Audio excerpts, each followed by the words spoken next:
ta prasme, jis turi įleisti tik tai tada, kai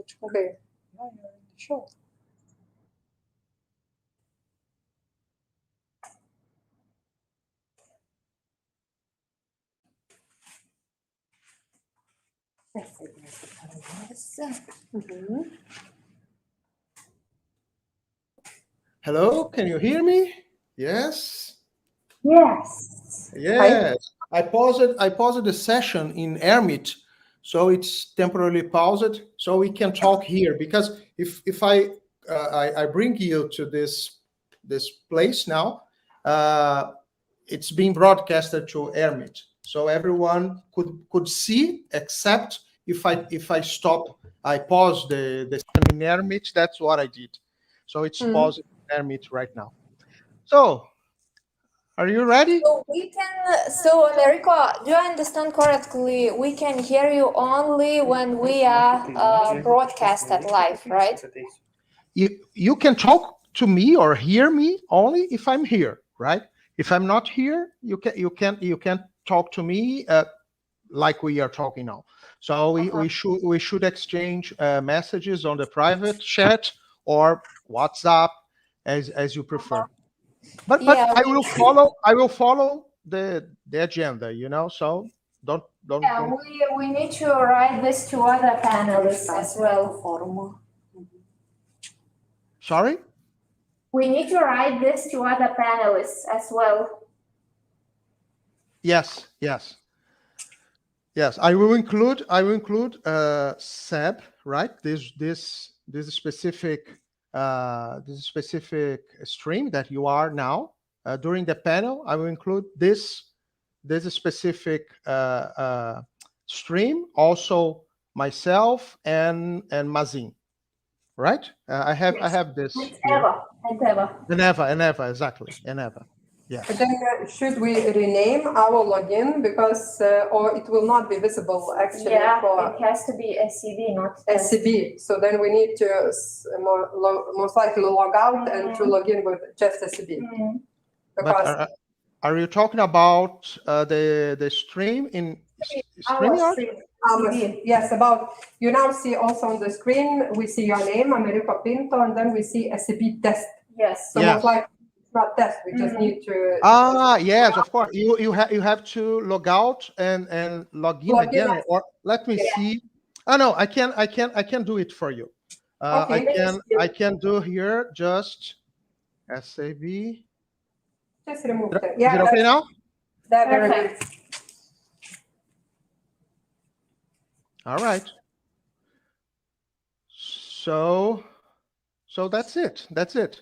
When I resume the session, I will start to play the video again, right? And we stop playing the video and start the first session exactly at the time that we have scheduled, right? For me, it's 9:30. For you, it's 9, 12. It's 15. 15:30, right? 3:30 actually. Yes, perfect. Are we starting at 3:30, not 4? We are starting at 4. No, yes. It's because the video was planned to start on 3:30. The movie. Yeah, we have 3. Yeah. Movie, 30.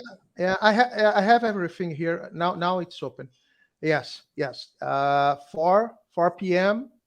we start with Edita. Yes, it's correct. No problem.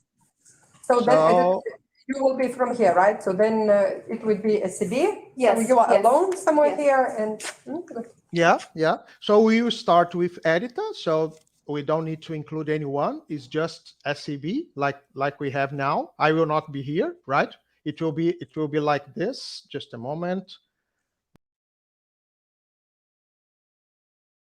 Right? Only you. After that, it's me. So it will be like this. Right? Yep. And at the end, I bring Edita back, like what we have now, because of the Q&A. So after that, I will be out, right?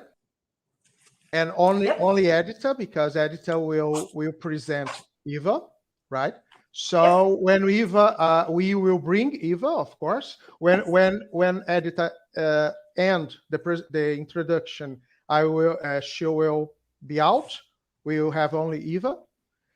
At the end, I bring editor back, right? Perfect. So Eva leaves, editor stays, because now she will present the panelists, and I have to bring Audrey. It's not necessary because he will be there. Danute, she will be there, but I have to include Mazin, myself, and Birute will be there too, right? Yes. Birute, Audrey, and us will be here. So you will need to bring only Mazin and Eva. Perfect. So in fact, I have to include myself and Mazin. It's actually not necessary. If you want, you can stay in the backstage, if you wish, for panel discussion. Yeah, in the backstage, you say myself. I will not participate. So would you like to participate or not? It's up to you. If you think, I think that we have a lot of people actually. So yeah, I that's think, why that's why. So we are using your recommendation. It's good because I can manage the pools, right? Yeah. Let's multitasking, right? Yeah. Would you like to start because we have a couple of questions. Would you like to start with these questions in the beginning of the session as it was described here, or should I wait for Audrius asking to publish the pool? Because he could say, so now please publish our first pool, for example, or I can do it by myself. We need Audrey's opinion, probably, right? Remember that you have to monitor the results of the pool, because Audrius will not be able to see them, right? He will. He will have a tablet with Airmeet open at.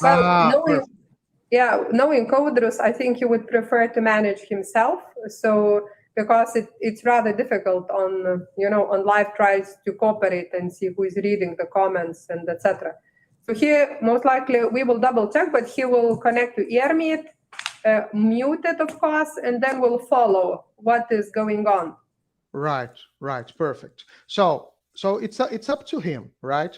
He can ask, because the point is, editor, I was checking right now here, and I'm not sure yet. I have to test it again, but I think that the pools appear only in the computer that we have added them, because I have two computers now, and I added the pools in this computer, and when I open Airmeet in that computer, they won't be, they were not there.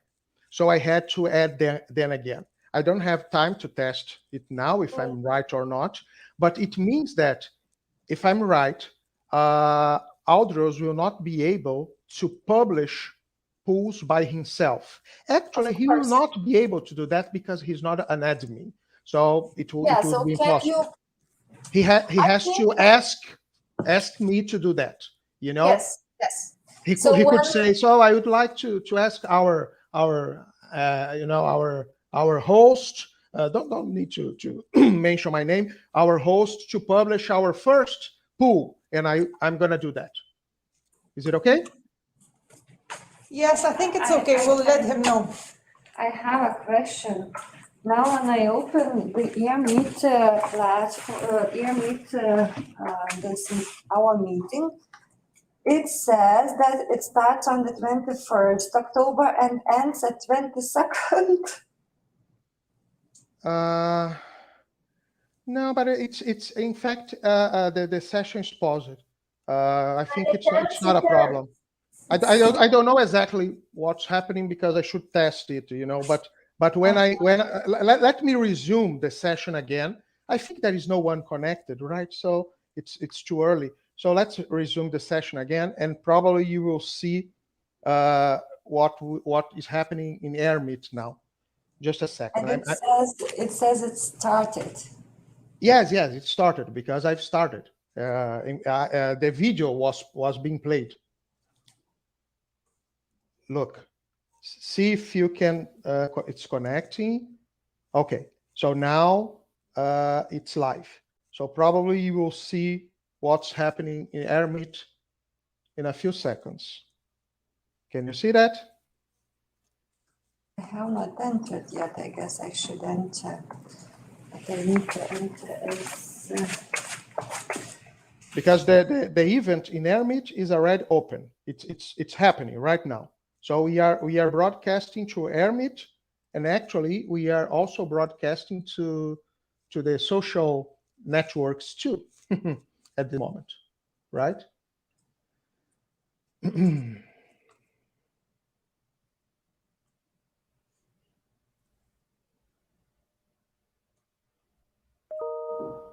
Can you see our image on Ermit, Inga? Just a minute. Right? Just a minute. I'm entering.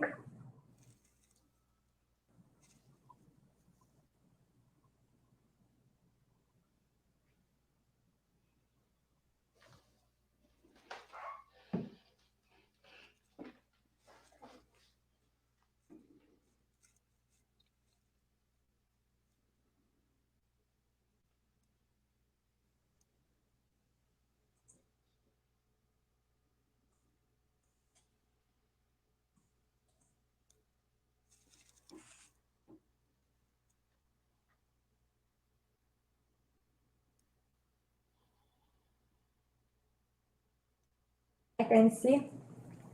Right? Perfect. So it's working.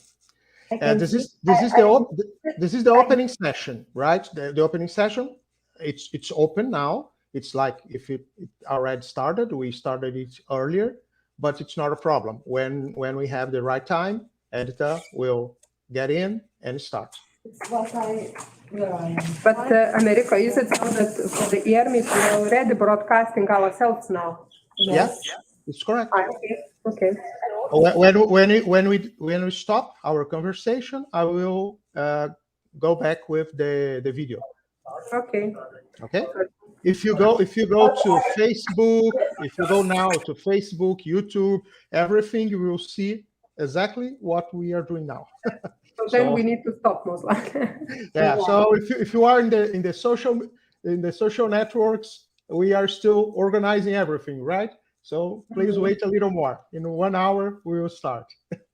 It's good to say something because it's very possible that someone is watching us. At 3 in 20 minutes, I will post a reminder on social networks that we are waiting for you to join, and the event will be open from the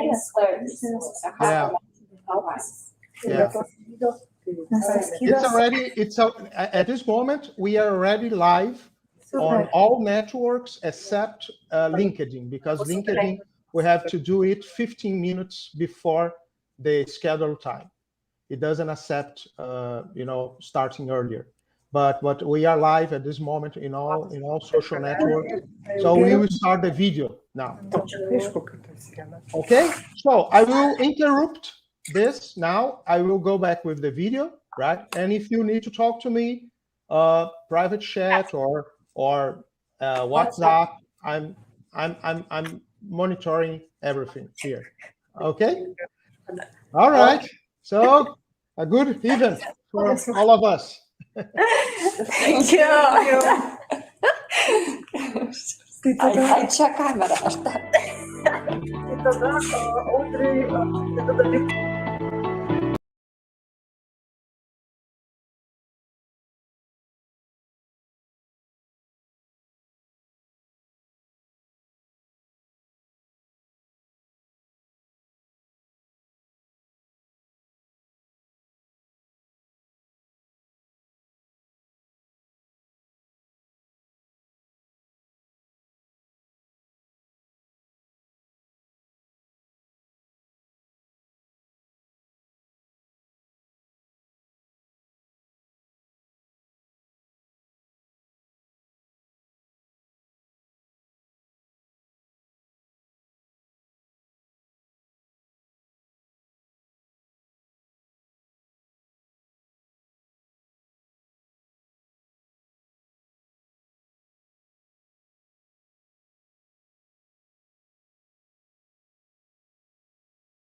Good afternoon, good day, and good morning to all project managers, project management officers, enthusiasts, and strategists joining us from all over the globe.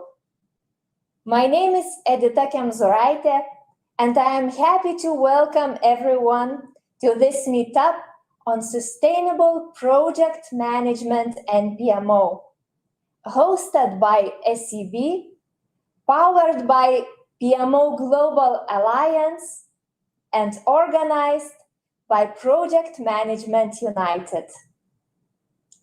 As a co-founder of Project Management United and the upcoming conference Bridge 2021, I am deeply excited to moderate this event, as this event is an important step of our social responsibility leaning towards forward-looking project management and PMO. Project Management United mission is to connect different project management schools, certification providers, and those high-level experts by organizing joint events and conferences just like this. And today, we wish to start with a very trending topic that truly requires global and joint power: sustainability. According to multiple futurists and global leaders, sustainability has been an issue for some time, but companies are recognizing that sustainable and not sustainable and global environmental crisis can be even more damaging than the pandemic.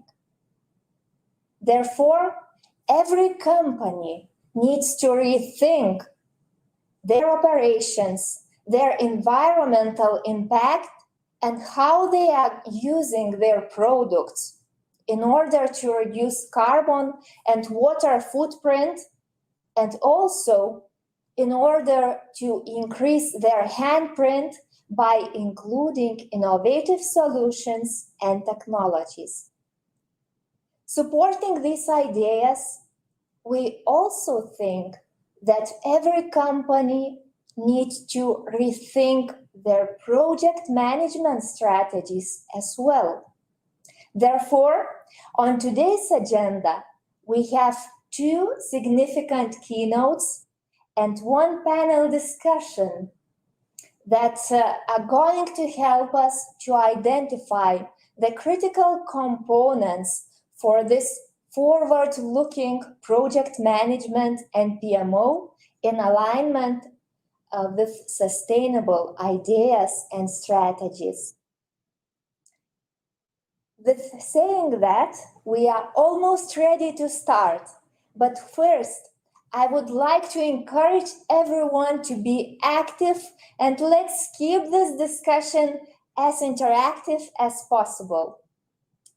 I know that our meetup is broadcasted through multiple channels in social media, but for taking the full experience, I highly recommend you to use AirMeet platform. If you don't have direct link to our AirMeet broadcasting, please go to our official website, pmconference.org, and you will find this yellow box inviting everyone to free meetup. When you are in AirMeet, you will find 3 sections for interactions. First, comments. We want to hear your story, what challenges you are facing, or maybe you already have your sustainable success stories. So please leave those in our chat window. Q&A section is mainly for our interaction with our keynote speakers and panel discussion members. And all time long, I will be with you. I will be your connector and bridge with our speakers and yourself. So please help me stay active and leave comments there. And last but not least, polls section will be used only in panel discussion. We will invite you to take a part and leave your experience, your voting there. So after this short introduction, now I am really excited to introduce our first keynote speaker, dear friend Americo Pinto, who is one of the world's leading experts on PMOs. He actively influences the global PMO community by leading innovative global initiatives and creating and sharing advanced knowledge. Americo is the founder of the PMO Global Alliance and PMO Global Awards. In today's keynote, Americo is ready to show how the PMO can be a critical partner for the executive level and an enabler for a successful organizational strategy. His topic is why the PMO has become indispensable for any organization and its executives. Dear Americo, welcome on your virtual stage.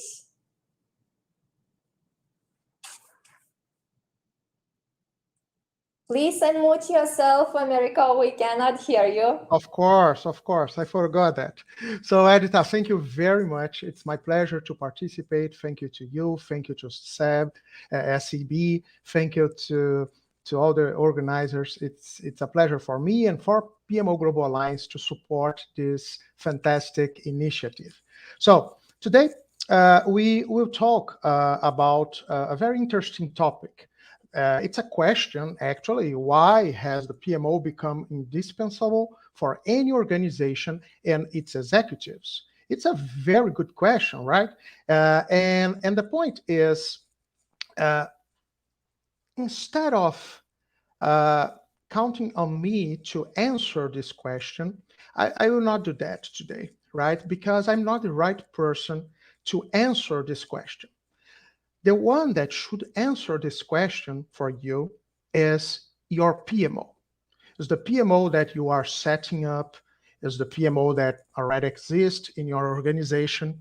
So I will let the PMO answer this question for you, right? Why it's so important for you, for your organization, for your executives, right? I will just let the PMO say something to you through me, right? Through my voice. But actually, it's the PMO voice that you will hear right now. And the PMO has something interesting to tell you. This is your PMO, right? So, hi, I'm your PMO. That's the PMO that you are trying to set up, or the PMO that you already have now at your organization. And it's very important to you to understand, to know that I know you, I know your pains. I'm really interested on what you are feeling, what you need, right? And that's why I can face many challenges that we will have together. In fact, I also have the competences and the talent you need. So I know your pains. I should know your pains.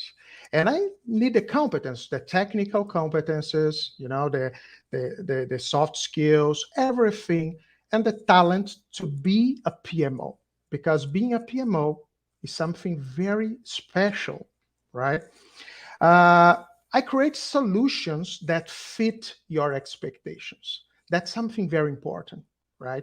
Because I'm not here to, you know, to offer you those things, those solutions that I believe that are good, because in my opinion, they are important, but because I create solutions that make sense to you, that fit your real expectations. And remember, I know you, I know your pains, I know your needs, so I can do that.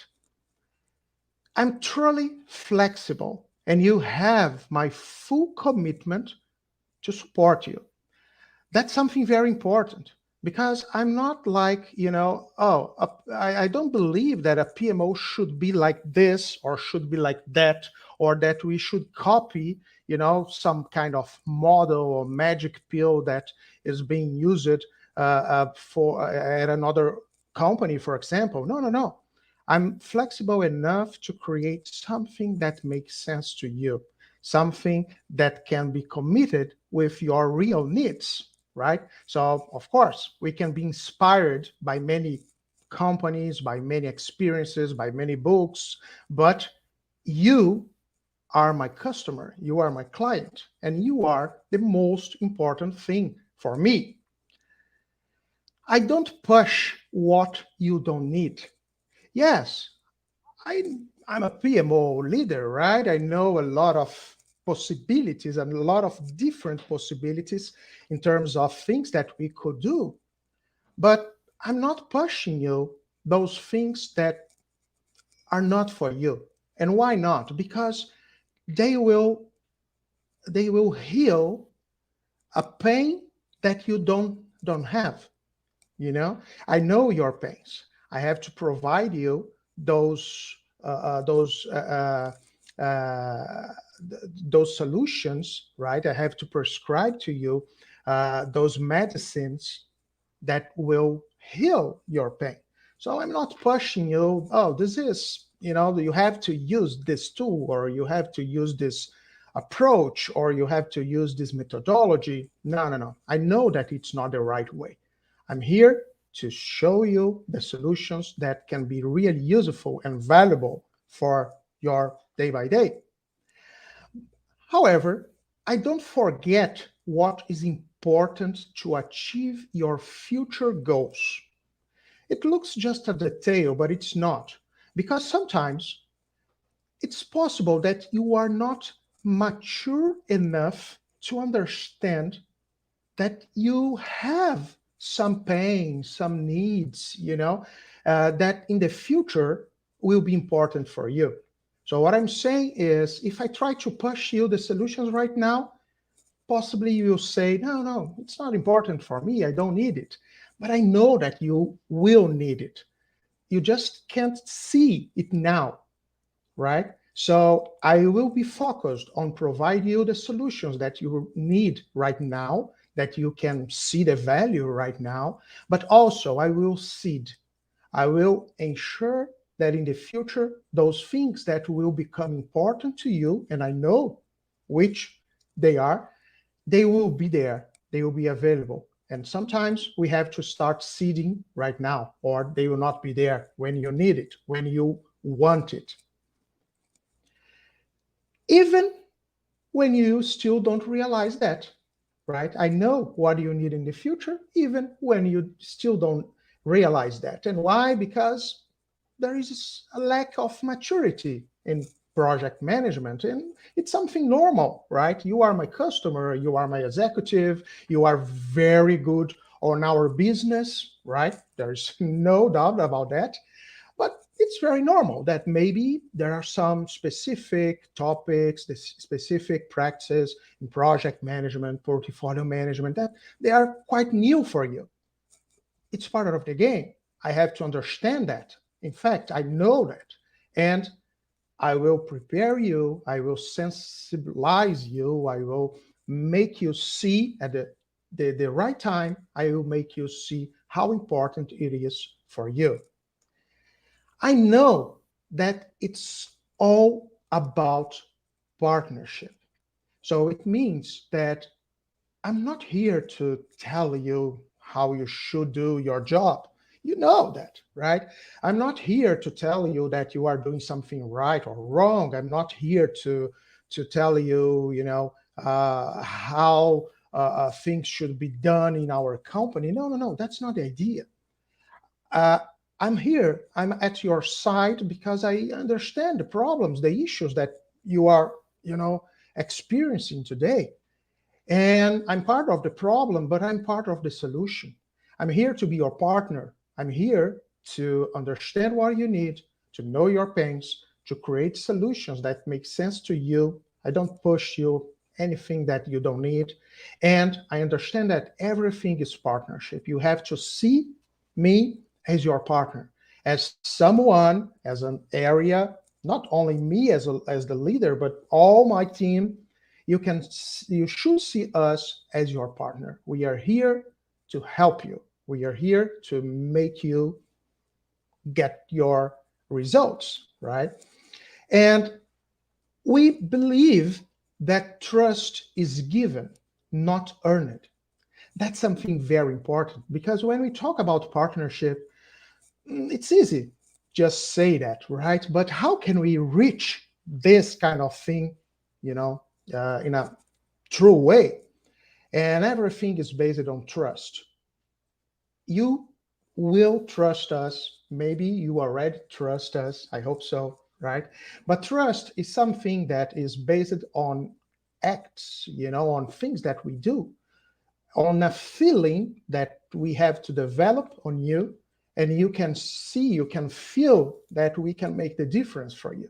So we will build trust with you based on what we do, based on our partnership spirit. And I understand that my role is to help you on achieve your goals.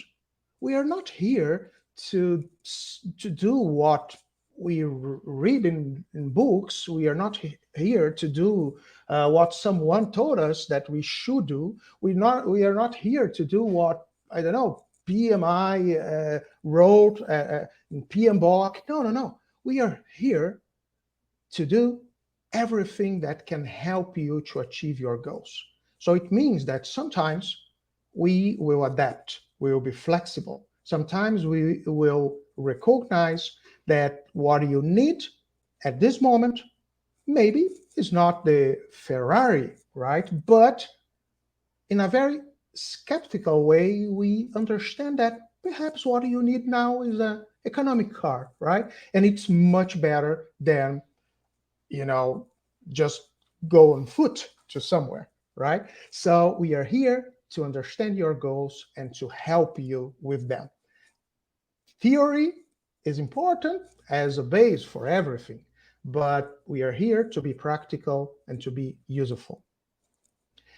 And that's why you don't live without me. You don't live without us, the PMO, because we are here to support you. We are here to help you.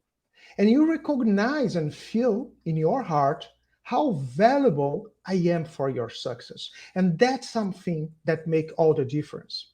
Because I know many PMOs in other companies that they are much more focused on technical stuff, instead of understanding that the real reason for their existence is their customers, is you.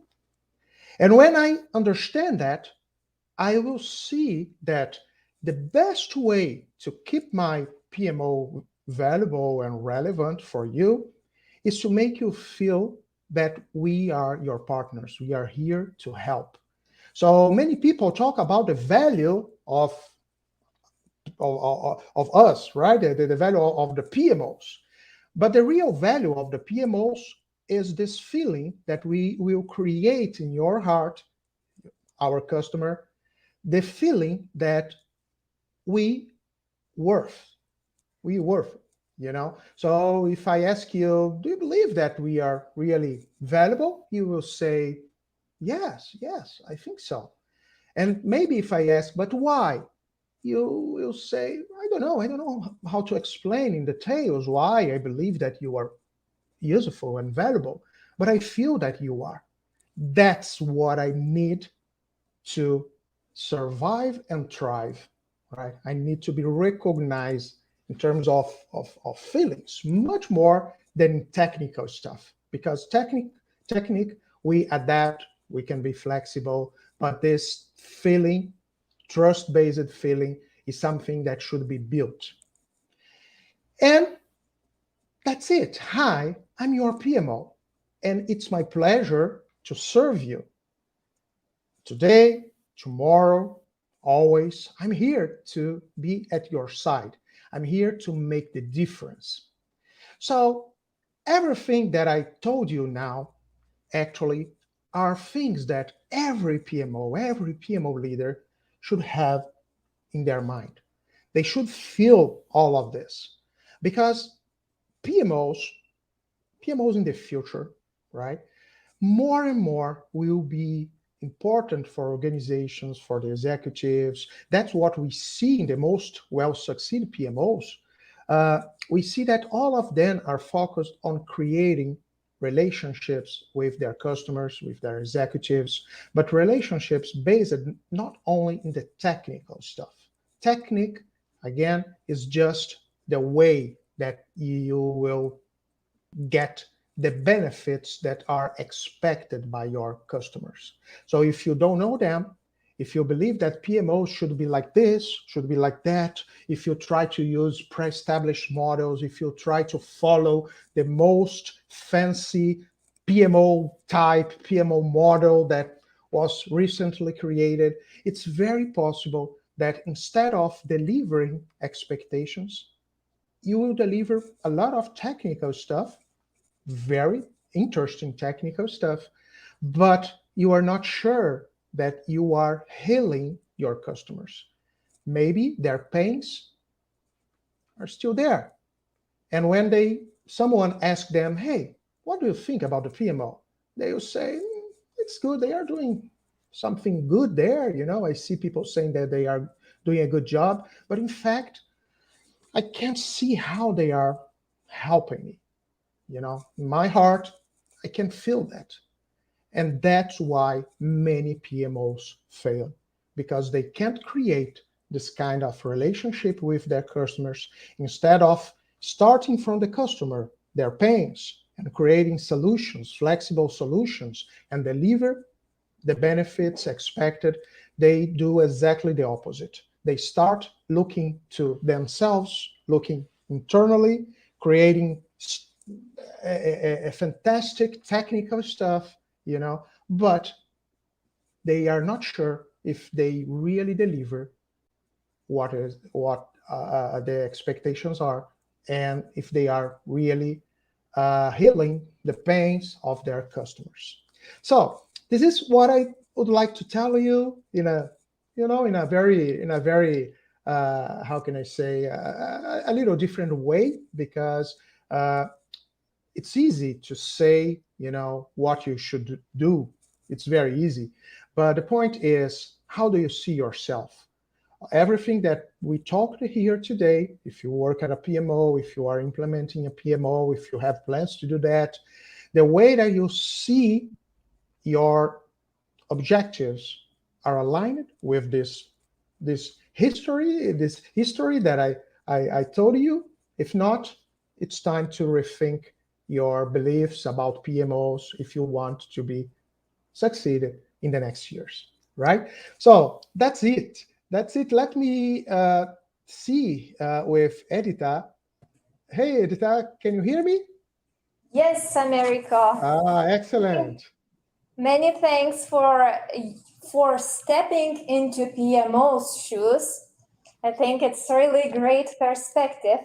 And talking about sustainability, I have personal question actually. If I want to be sustainable PMO, what would you add? What components would you highlight from your practical perspective? Perfect. In fact, that's a very good discussion, because we have 2 points of view. We have the point of view about the sustainability of the PMO. So I'm talking about PMOs that can be sustainable. They can, survive and thrive.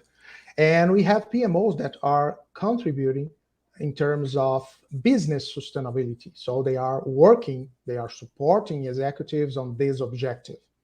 So talking about the first one, that I think it's the most appropriate topic for me. In fact, the point is to make a PMO sustainable, something that can, be that can be well evaluated by their customers. I think the most important point is exactly what we have discussed. So Instead of creating things that you believe that should be done, you have to do something a little different. We have to understand that PMOs are service providers, and service providers have customers. So try to discover who your customers are, try to understand their expectations, their pains, their needs, and create solutions that can deliver what they need. That's the way, it's almost obvious, that's the way, the best way to be recognized. And of course, you can, as I said, you can seed, you can also make some important movements that will be very, very important in the future.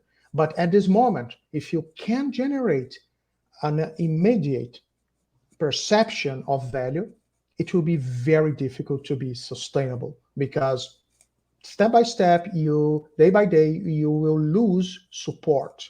So when people say that, oh, my PMO failed because of lack of support. No. You had a lack of support because your PMO failed on generate perception of value. So how do you believe that you can deserve, support if you can heal your customer's pain? Great comments. Couldn't agree more. And actually, just to reflect, I have one more question on top from our audience. Mina is asking, or first of all, just commenting that love the idea about giving trust. So question, top tips on building partnership. Could you share those? Yes, of course. I think that the most important point, Edita, is a true intention of listening. Because for technical people, and we are technical people, right? We usually like to work bringing solutions. We already know the answers. You know what I'm saying? Because we are the technical guys. We know what we are doing. We are the experts, right? So we know the answers. And sometimes listening our customers is just an excuse, because at the end of the day, we will suggest, we will recommend, we will provide exactly the same solution that we believe that is the right one. You know what I'm saying? People say, I don't know exactly in English, I know in my language, in Portuguese, that there is a saying that says that when you have a hammer, everything is a nail. It's something like that. I don't know if it's exactly like that in English, but and that's the point. You have a hammer, and everything is a nail, and you are looking for a nail, because you want to hit a nail.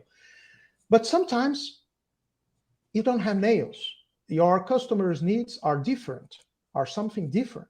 And if you are too much focused on your own beliefs about solutions, about PMOs, you are not open-minded enough to understand their needs, understand their pains, and create real solutions that can heal their pains. So if we want partnership, we have to actively listen and be open to change our mind and to create things that can adapt to their real needs. That's partnership. Great tips. Thank you, Americo. I think this tip, every project manager, program manager, or any person can use in our daily life too. And our time is ticking. Thanks a lot for your answers. And with the second keynote, we are going closer and closer to this sustainability topic. So please welcome Eva Polarczyk, Executive Director of Green Project Management, EMEA, the company responsible on behalf of GPM Global for the development of sustainable project management in Europe, Middle East, and Africa. Consulting company, consultant, trainer, and academic lecturer. She's an expert in strategy and implementation and project portfolio management. confirmed by many years of experience and multiple certificates from different organizations like PMI, IPMA, and GPM. Besides that, Ewa is holding an award of the best PMO in Poland. Today, Ewa is going to introduce the methodology and standards helpful for PMOs for implementing the principles of sustainable development into portfolios and projects with her topic, Sustainable Project Management, Inevitable Future of PMOs. Dear Ewa, welcome on stage. Good to have you here. Thank you, Edita, very much. Thank you for such a nice introduction, and thank you for inviting me here and giving an opportunity to share about things which I truly believe and which I think are important to all of us in terms of our work, in terms of our private life, in terms of our society, planet, and creating value. Here you can see a paraphrase of Parker's proverb, but that is something what I really think that sustainability and integration of sustainability into project management is something that we absolutely must do. If we don't do this now, for sure it will be too late in the near future. What is a sustainability? Very often people think in terms of sustainability as about taking care about environment. So all those ecological issues. Of course, that is an important part of being sustainable. I will give you the proper definition of sustainable development and then say how I and how GPM understands this definition. So sustainable development is a way of farming in which meeting the needs of the present will not reduce the chances of meeting the needs of future generations. For me particularly, this means a huge responsibility and a huge impact of what I do and how I do. Me, myself, but also by my projects, how my projects, their products, their deliverables, project processes, how that all impacts, of course, environment, of course, society, so in general, our planet, but also the key issue of sustainability is how this creates value. We want to be sustainable. We want to manage companies in a sustainable way. We want to manage projects in a sustainable way so that they are focused on creating value. They are focused on benefits, on results. We think in a long term, not a short-term planning. Yeah? We keep strategic way of thinking in order to create value. That is why we should reduce the waste that we produce or reduce the number of resources that we use for the projects.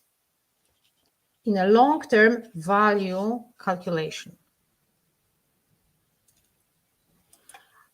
I don't want to scare you or threat you at the beginning.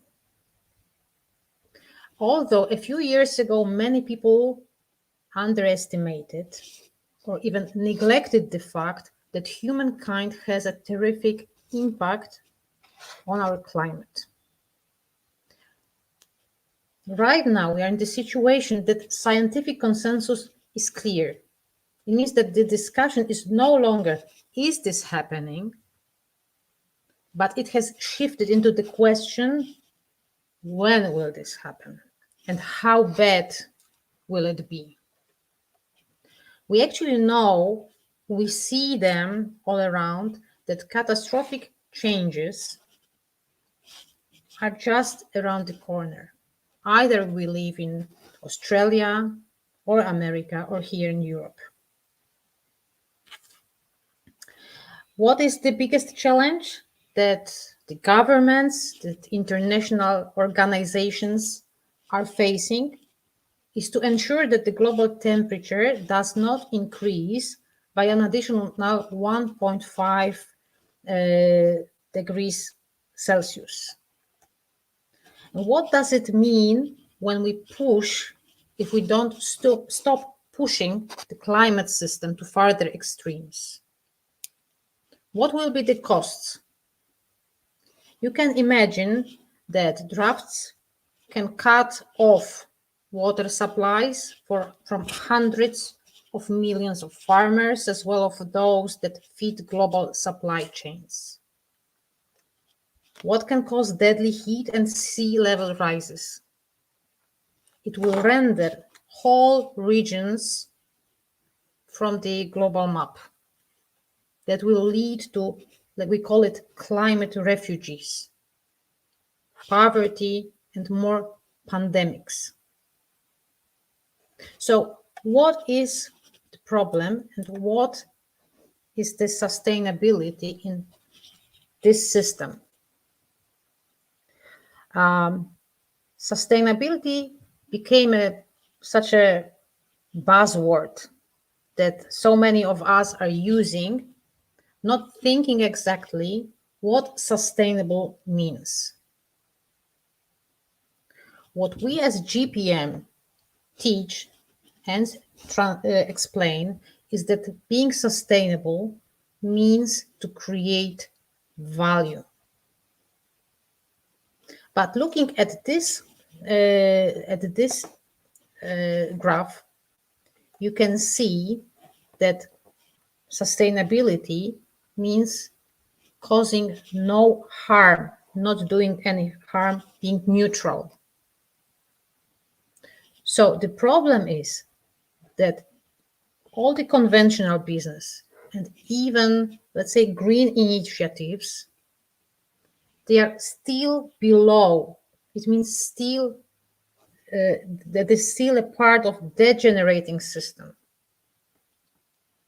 So what we should focus, not only to be sustainable, but to regenerate what we have already depleted.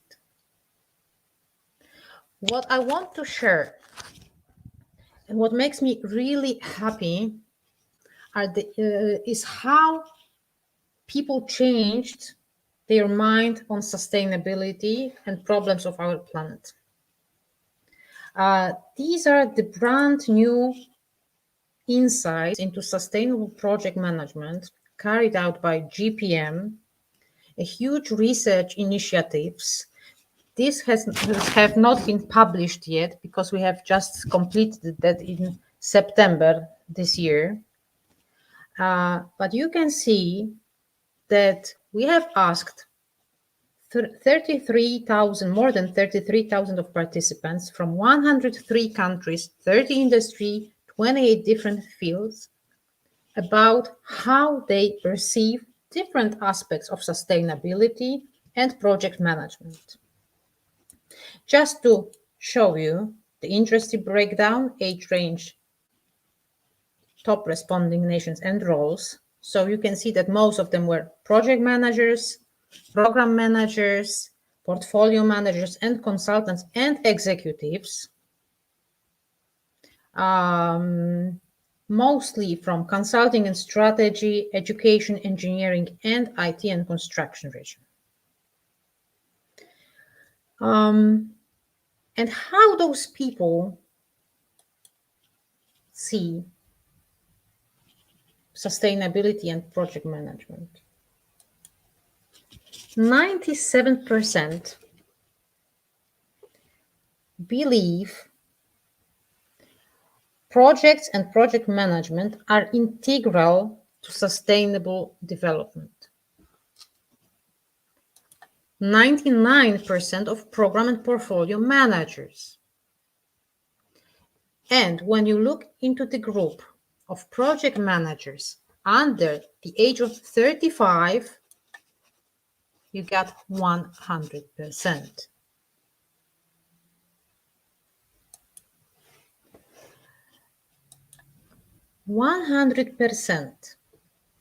That is the number that believes the profession of project management is not doing enough to combat climate change.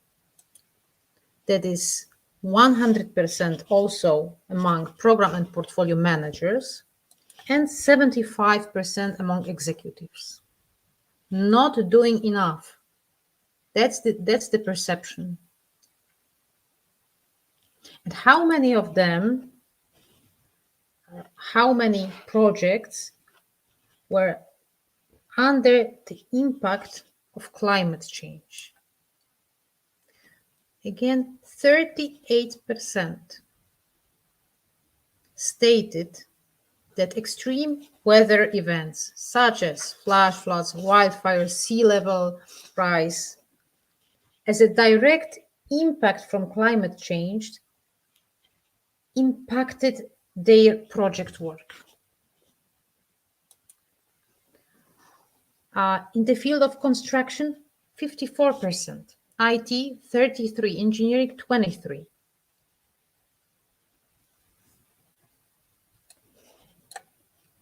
It is even worse among program and portfolio managers and executives. It means roughly half of the projects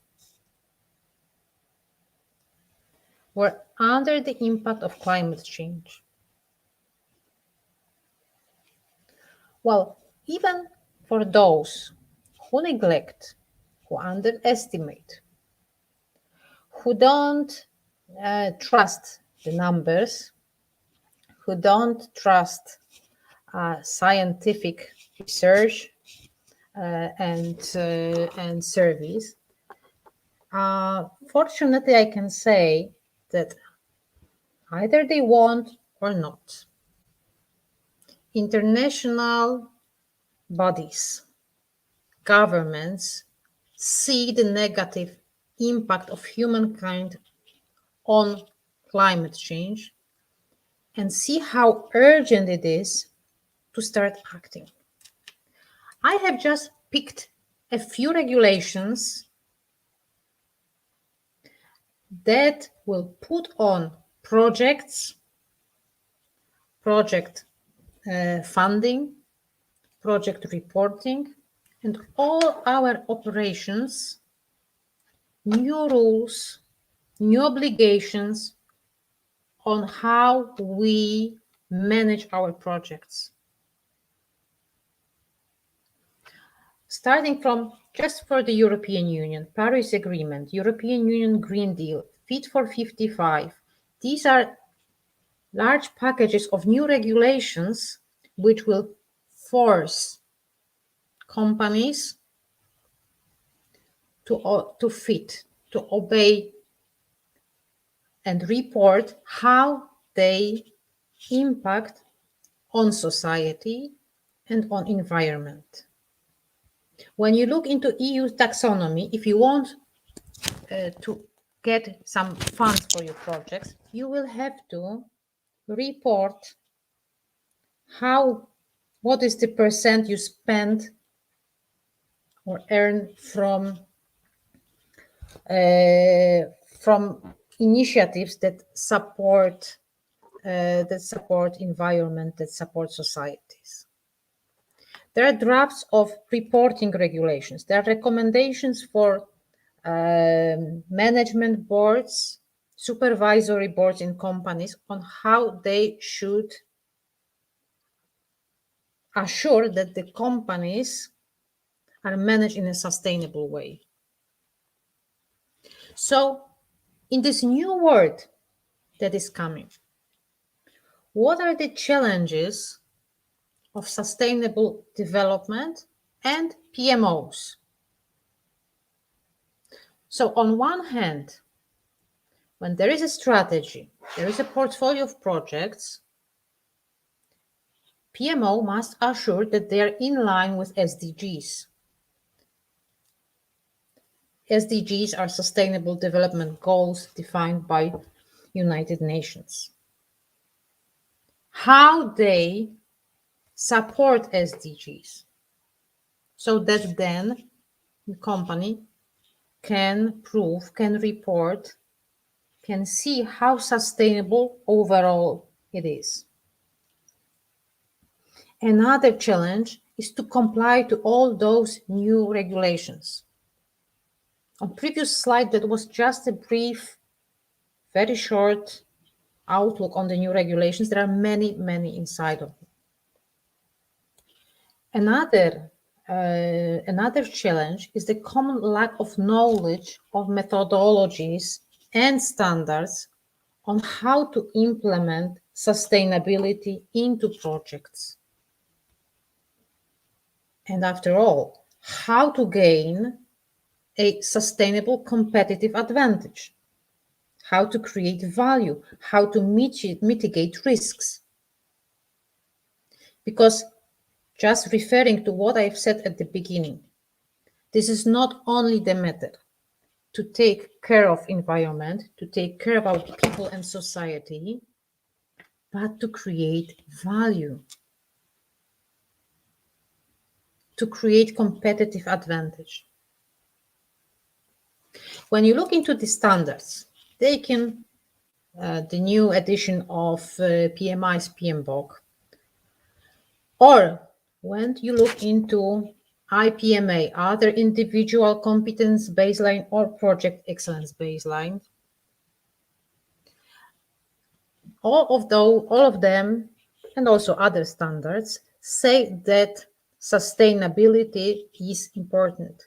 Here exactly you can see that a holistic view of stewardship considers financial, social, technical, and sustainable environmental awareness. It is said that this is important, but nobody tells you how to do that. So now here comes the GPM. What is the GPM approach and how it fits into a project? GPM, abbreviation of Green Project Management, is the author of the method and the standard that tells you how to integrate sustainability into project, into portfolio of the projects. So as you can see, you can use sustainable methods, that is GPMs P5 and PRISM. That is, PRISM is an abbreviation of Projects Integrating Sustainable Methods, so that you modify the first phase of the project, you modify the approach to make sure that is in line with corporate strategy, and that corporate strategy incorporates sustainable development goals and impact on environment and on society.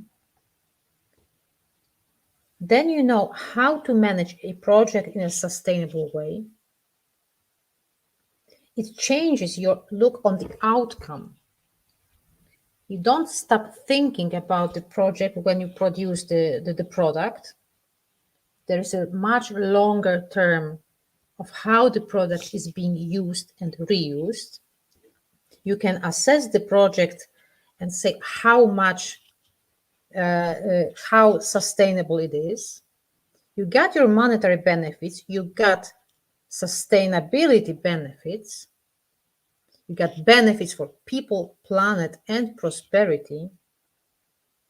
And of course, you support sustainable development goals. Most of the project management methods take a linear approach. there is a typical project management process, project life cycle. When you look on our project, on our approach of GPM approach, we close the loop. It's not a waterfall diagram. The way we see project is that they are cyclical. From a practical standpoint, we are embedding sustainable practices using P5, that is our standard, and then the architecture is designed to be cradle to cradle, not from cradle to the grave. All other method is saying from cradle to grave. We say from cradle to cradle. Project does not end, and closure is not when we deliver the product. So we are thinking in a long term on how the project delivers benefits after the closure, and how some of the products can be reused again in projects. This means that the thinking, the GPM thinking on project management must be a systems thinking. So the idea is that the sustainable development is in the middle, is a common part of finance. So how do we create value, how we deliver profit on people, how we impact on society, on our team, on environment, and we think about it in terms of products and processes impacts. Where can PMO contribute? When you think about a company, there is strategy level, business as usual, and project perspective. So especially on strategy and project perspective level, PMO can have a huge contribution, huge impact on how to implement sustainability into portfolio definition, into managing portfolio, into how to prioritize projects in a portfolio, and then how to achieve monitoring and reporting that is complying with ESG reporting standards. And in terms of the projects, again, it supports monitoring and control and reporting, but it supports that the projects are sustainable and they are managed in a sustainable way.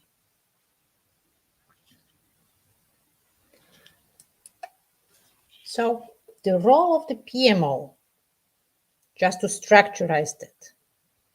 So on the strategy level, it can show how to incorporate sustainability goals into portfolio, into strategy, using the P5 standard. To understand expectations and common language with CSR, usually they don't speak the same language, can contribute to process change on the portfolio and program and project management level, again using P5 standard and GPM methodology, can put a huge impact on education, knowledge and experience, and be in line with the new regulations on ESG reporting. Just what I want to invite you. If you want to learn more, just go to greenprojectmanagement.org.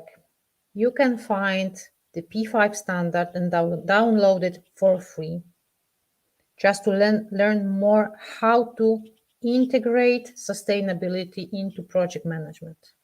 There is also a handbook which should give you a lot of knowledge on how to do that. Thank you very much. I hope that well, that was a topic that I could talk hours and hours because I'm so passionate about that. But Edita just gave me 25 minutes. So thank you very much. Thank you, dear Eva. Thank you, dear Eva. Really great insights. And wow, what are those numbers? Doing not enough, right? It's great call for start acting now. And yeah, based on that, what would you recommend from your perspective? What are those most important tips? How to start acting now? How to start? There are 3 levels of starting to act. The first level, in my opinion, is to learn more, to increase skills and competences. Very often when I talk to project managers on PMO, they know nothing or almost nothing on sustainability. Or when I talk to people from CSR, they know a lot about ESG, but they don't know anything on, or very little, on project management challenges and PMO challenges. So first of all is just to help them communicate. The third area are top executives, so that they can understand that CSR and ESG is not another functional strategy, but this should be a part of corporate strategy, so that create a common language, a common sense of understanding on what we want to achieve, what we want to do. That is the first step. The second one, what is really important is to stop thinking about sustainability only in terms of environment and social impact. This is about creating value. This is not only ecology. We don't plant the trees just to say that we are green. That is something rather like a greenwashing, although this is of course important. But being sustainable means creating value in the long term. Then learning about methods, learning about tools, and adjusting them. That's very easy to adjust those methods into project management and then into strategy and portfolio management. These are the key steps in my opinion. Great, thanks for sharing. And I guess you kind of answered at least partially a question that were raised by Remigius in our chat window, I see. And actually we have one more question from Sustainability Manager Thomas. First of all, he would like to know those key components, key ingredients for sustainable project management. I know you already mentioned something, but just 2 or 3 tips from your perspective, once again. So looking at the project in a long term. So there is a pre-project phase when we prepare the project. So we should think and analyze it using P5. So what is the impact on environment, on society, and about creating value? Then integrating methods within the project management process. And at the end, we do not close the loop. We do not say that, okay, the product is released, so now our customer can use it. But we think in the long term. We think about creating value and about project benefits in a long term. So how the customer will use it, and then how can we somehow reuse it or reuse part of it. So the term on how we look at the project is much longer. So that is more like a strategy outlook, not a project outlook as we think in a traditional way. Yeah, it's a journey, in other words, as we understand. Great, and actually our chat is started flooding with questions, but I would like to ask and rephrase Thomas' question, the same Thomas, Sustainability Manager. Great question. Where would you suggest organizations to start embedding sustainability in their corporate strategies? This should be embedded in the whole strategy. Very often there is a corporate strategy, and parallelly there is a separate CSR strategy. So what does it mean? On one hand, we have our strategy goals. We have our plans and projects that help us to achieve those strategy goals. And on the other hand, we have CSR strategy, which is quite similar, not always exactly the same as the corporate strategy. And what it means that very often project managers have double reporting. So they make regular project reporting for their PMOs or management board. And on the other hand, they must provide reporting in terms of ESG reporting, in terms of CSR needs. Yeah, that is one thing. Another issue when you have two separate entities is that project managers and PMO, that is very typical, very often they perceive sustainability only as some extra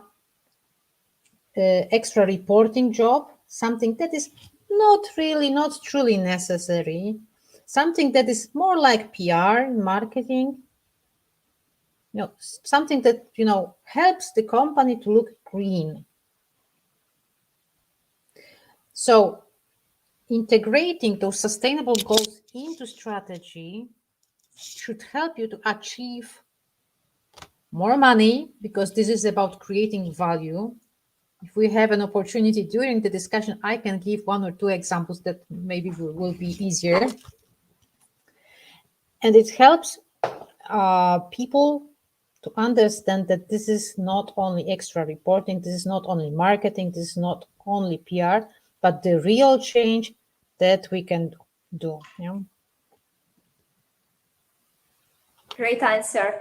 Thank you, Eva. I know that there are multiple not answered questions. Therefore, I would like to invite everyone to keep those questions for November. We have a conference and Eva will be participating in a virtual booth. You will be able to join her and ask in person questions that are left. I'm pretty sure they will get answered. And again, time is ticking, so yes. I see that our panel discussion participants are already in this SEB studio, and we are ready to start with very special discussion that is going to step into the upcoming conference Bridge 2021 and engage us to think about the challenges and benefits of the new generation project management. That can be simply defined by three words: projectized, digitized, and connected. So I'm happy to introduce the panel discussion speakers online and here on site. Really hybrid discussion for the first time. And please welcome Dr. Mazin Gadir, who is joining us virtually. Hello, Mazin, can you hear us? Mazin is joining us Yes, virtually. hi, I can hear you. Perfect, great to hear you. Mazin is joining us from beautiful Dubai. Dr. Mazin is a director of partnerships, bid management, and client relationships at IQVIA, payer provider government management consultancy. He's also an external advisor at the executive office of Organizational Transformation, Dubai Health Authority with responsibility for health strategy development, implementation, execution, and transformation, as well as Director of Outreach in PMI UAE chapter. It's so good to have you here, Dr. Mazin. Please stay with us in the whole discussion. Also, virtually, we have dear Eva. She is going to stay and reflect on questions and comments. And here in the studio, I am happy to introduce, I could say, a project management education representatives, Mrs. Birute Miškinienė, PhD, Managing Director at Vilnius University Business School. Birute has experience leading more than 10 years EU Leonardo da Vinci program, which is national agency implementing international projects in Lithuania. In addition to that, Birute is involved as board member, consultant in several EU projects, as well as initiator of number of women entrepreneurship projects and events. It's so good to have you here, Birute. Hello. Thanks for joining. Also, it's a great pleasure to welcome our friends and hosts. So first of all, Danutė Ivanauskaitė-Levišauskienė, Head of Portfolio and Project Management at SEB Baltic and SEB Baltic Product Development and Technology Management member. Danutė is an experienced professional in project, program, and portfolio management in professional services, IT, and financial industry. Danutė, thanks for joining us as well and supporting us, supporting this learning, technology, and innovation-driven discussion, I believe. Pleasure. Hello to everyone. And last but not least, please welcome our panel discussion moderator, SEB Bank Sustainability Officer, Audrey Srutkowskis.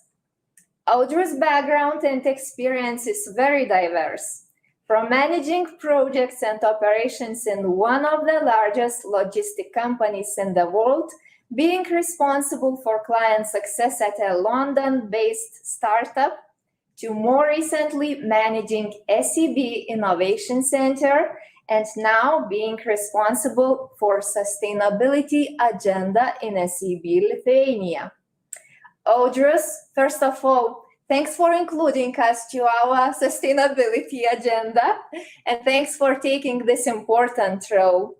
And please open this hybrid discussion. So look, everyone, welcome, and thanks for joining in and listening in. And I was very impressed when I looked at who actually joined us. I saw people from all across the world: Germany, Nigeria, Ghana, Poland, Lithuania, France, etc. So it's such a nice feeling to have those people around us. And we also, for that, we have a very diverse panel as well, with an increasing background, covering many different topics from different countries, and even the hybrid model, so everyone is included. And I think this very well reflects this connected part of our topic, which today we're going to discuss more about, this productized, digitized, and connected. And I'll truly try to do my utmost best to try to get all these, nuggets of wisdom from all of you guys and girls to share with our lovely audience today. And to kick it off, obviously, just a short reminder, technically, you once in a while might see this red dot on polls. So I please do encourage you, once you see that, to start answering those questions. We really want to involve you as well in our discussion. And also, do not forget questions. I'll try to ping them and try to insert them into this discussion. But to kick it off and to make this a bit more personalized, I would like each of you to share one sentence.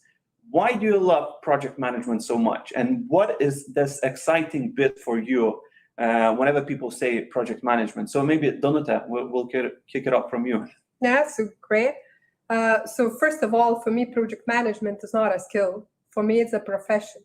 So I'm working as project manager for more than 15 years. Actually, I have already stopped counting, and I'm still project program manager. And what I really like about it, because you're never bored of it. You can't be bored about this job because it always taking a new idea, exploring new idea, always having a new team that you need to lead and to inspire and to get the goal done. So it just can't be boring. It just keep you tuned. So I think this is what I love about it. Greta? Okay, for me, the project management, I would say that that's the daily routine. And especially when you are a manager, I would put there the sign of equality between the project management and general management. Very good. Eva, maybe your short comment on this? Well, I'm project management passionate. For almost 20 years, I work in project management in many different roles.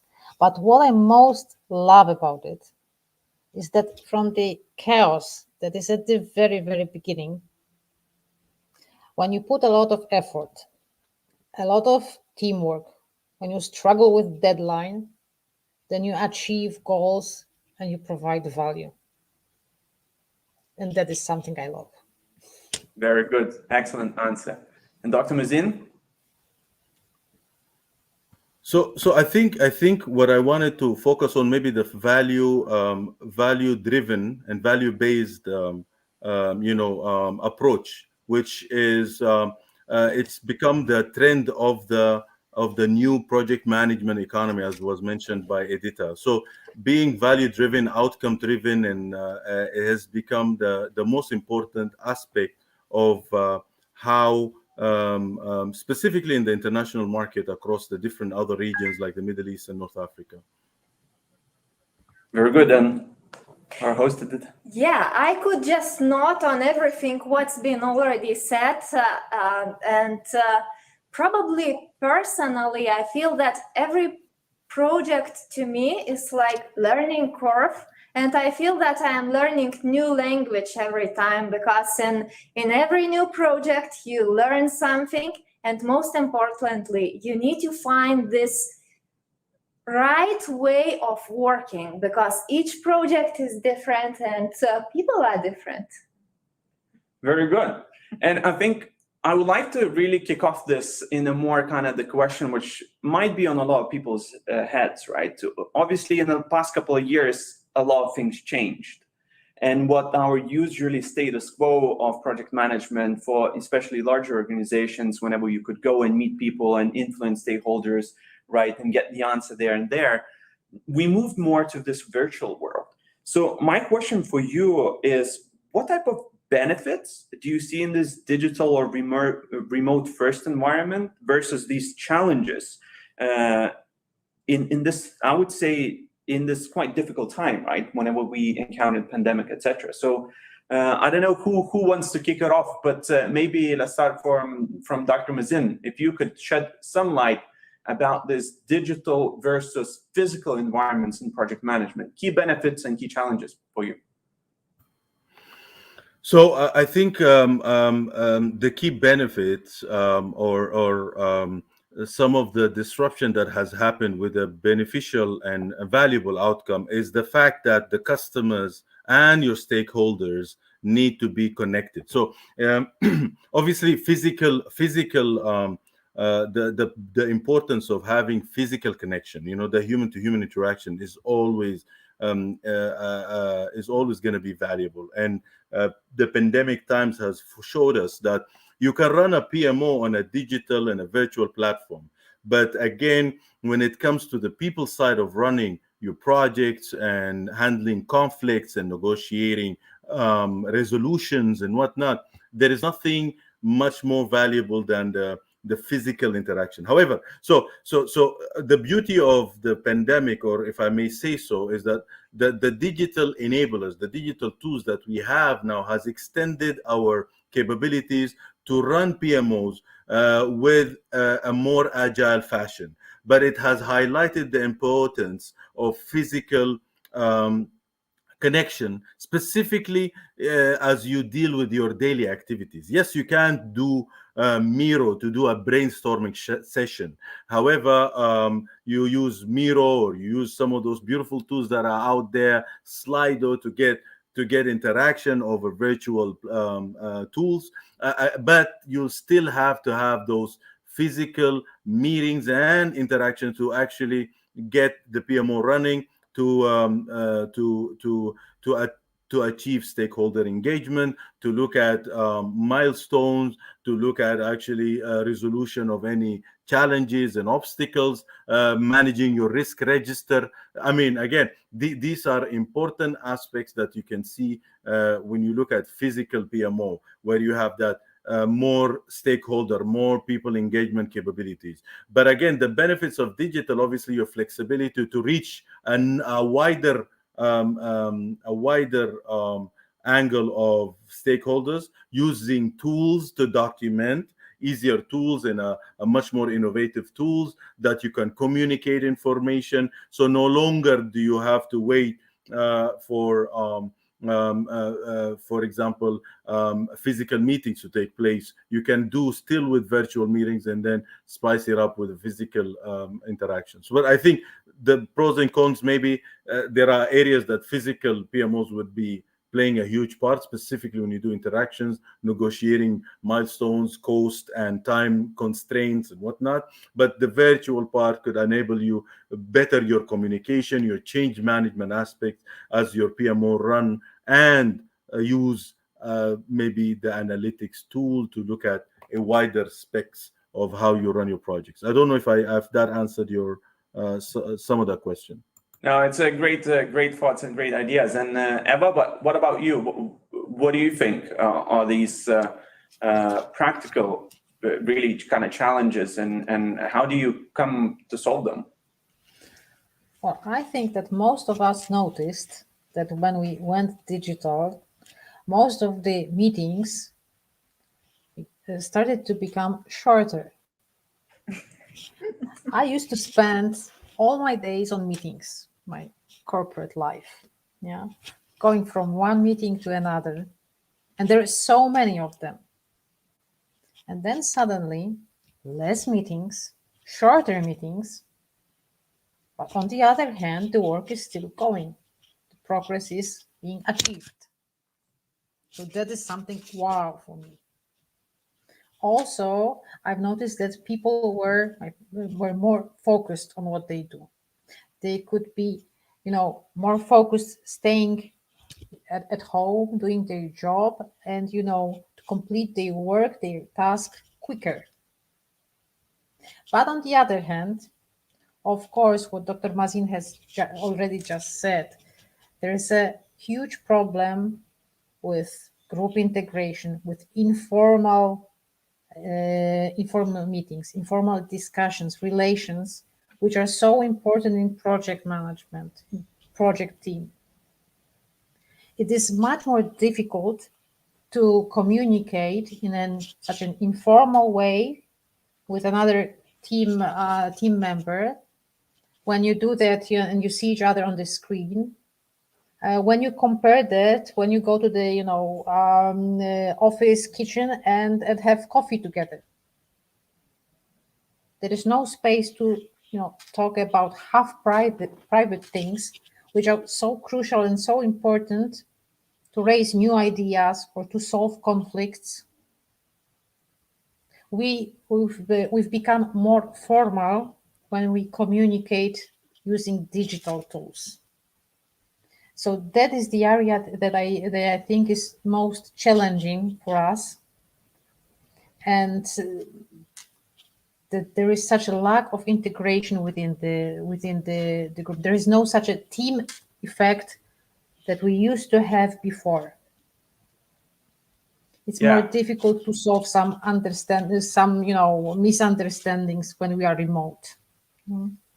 Yeah, very much agree. And that then it nicely flows, probably maybe a question to Danute, more around, so how do you keep stakeholders engaged then, right, in this environment of remote, as human beings are emotional and we want those relationships, and remote and virtual doesn't necessarily help us to do that. So Any tips you can share on obviously you're looking after a large portfolio type of projects in the complex matrix organization. So any tips for the audiences? I believe they need some practical also tips around. So what do they do? Well, actually, first of all, coming back to the previous question, I personally, whatever is related to the professional, activities of the project manager, in this pandemic mode, I see more advantages, actually. I have never felt so much connected and having such access worldwide, because now there is no difference like today, whether you're sitting in Vilnius, whether you're sitting in Dubai or any other country. Now it's our new normal. We have never been so connected, so being so close to each other, even if we're distant. So for me, it's doesn't matter actually for the work that we are doing, because always we have been dealing with large projects. What does it mean large? It's never one country involved, never. That was our new normal always. So the way how we interact with the stakeholders, it has not changed. So we just need to talk to people. It does not matter what kind of tools you're using. So this is what keeps us informed, involved in the best possible way. So it's not through what we're saying, it's rather what we're saying to people and how we are prepared. But of course, at the same time, so we are humans, right? We have understood it very well during pandemic. So what we mean is this personal touch in order to meet somebody and to talk. But I would say it's more trending that whenever we meet, we don't longer talk about job. So it's only to socialize. And for the work matters, we have built our digital skills that well that international projects now are being run very well. And when we thought that, we can do workshop only physically, and we have those hybrid meetings where part of the audience is remote, part is physical. So no, we can admit that it was semi-efficient. So we understand that present it's only physical, and those who are remote, they are more listeners. But this skill we have developed perfectly actually now. So I see rather more advantages out of it. We should not forget that we are human. We need to talk, to drink coffee together when we can. But as long as it is related to work, so I think we are in the perfect shape actually to collaborate and to involve everyone who is needed. Well, we can see we have a very optimistic panel, which is great. A lot of positive things out of this situation of pandemic and being really connected digitally online. And I don't know, Edita, do you also want to kind of add on that in terms of some challenges or some even benefits you see? And I also see a question which you maybe can touch from the audience is really about when we become more connected, communication channels will also increasing. Like there are multiple of these communication channels, how not to get lost in that. So maybe you can touch on that as well. Great question. Yeah, I am personally also a believer of opportunities, that in every difficult situation you need to find those opportunities. Of course, multiple channels usually doesn't help.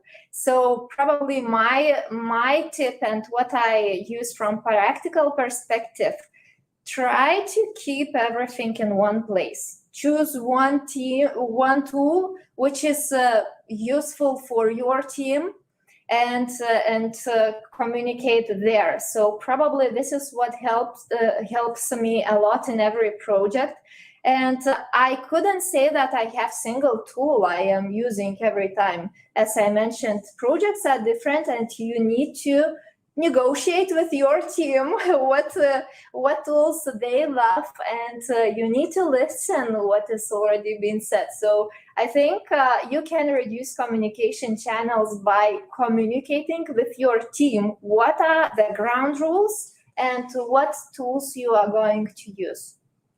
Great answer. And maybe a question now to Birute, from your standpoint, right? So we talked about this change, digital. And so we all probably agree that's not going to go anywhere, right? So how can, for example, education provide the needed tools and knowledge in this digital project management versus kind of, let's call it, pre-digital project management? So any tips or any thoughts you can share on that education aspect of? Of course, and especially being the educational institution ourselves, the business school. And I would like to say that probably the we experienced also very much the value of pandemic by setting their goals for ourselves for 2020. It was said that we would like to have free online courses to be introduced, and really what happened. So we moved online fully, 100%. And of course, we were not ready. And from a very beginning, it was a very big stress. It was very stressful for everyone, not only for students, but also for professors. There's so many new tools and Teams and Zooms and other platforms. But I think that we managed to do this in a very good shape, and we learned so quickly because it was no time for learning. And I see a very good benefit, and I'm very happy that we have already the online courses. And there is another one possibility which was also explored, I would say, very successfully. The business schools, universities, and over the world, they put a lot of a very good content on online. The Coursera, we got the access to Coursera courses.